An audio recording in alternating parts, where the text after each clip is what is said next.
தோலை உரிச்சு விடுவோம் தோலை அப்படின்னு சொல்லுவாங்க. உன்னை உப்பு கண்டம் போட்டுருவோம்ல அப்படின்னு சொல்லுவாங்க. இதெல்லாம் திருநெல்வேலியில் அடிக்கடி பேசக்கூடிய ஒரு வார்த்தை.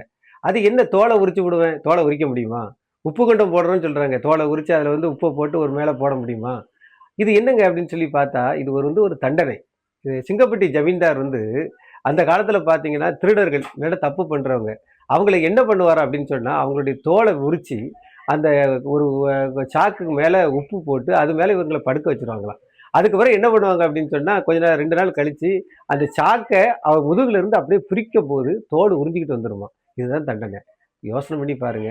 இந்த உப்பு மேல ஏற்கனவே உப்பு மேல ஒரு திறந்த ஒரு அடிபட்ட ஒரு உடல் வந்து படுத்தாலே நமக்கு என்ன மாரி வலிக்கும். அதுவும் அந்த தோல உரிப்பதற்காக அந்த சாக்குக்கு மேல உப்பு போட்டு, அதுக்கு மேல இவன படுக்க வச்சு, அந்த தோல உரிக்கிறது அப்படின்னா எவ்வளவு பெரிய தண்டனை.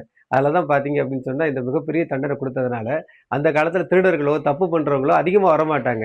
ஆனா சிங்கப்பட்டி ஜமீன்தார் வந்து இந்த மாரி தண்டனைய குடுத்துக்கிட்டு இருந்திருக்கிறார் அப்படிங்கிறத, நம்ம முருகதாஸ் திருத்தபதி ராஜா அவர்கள் இருக்கும்போதே அவர் சொல்ல நம்ம கேட்டிருக்கோம்.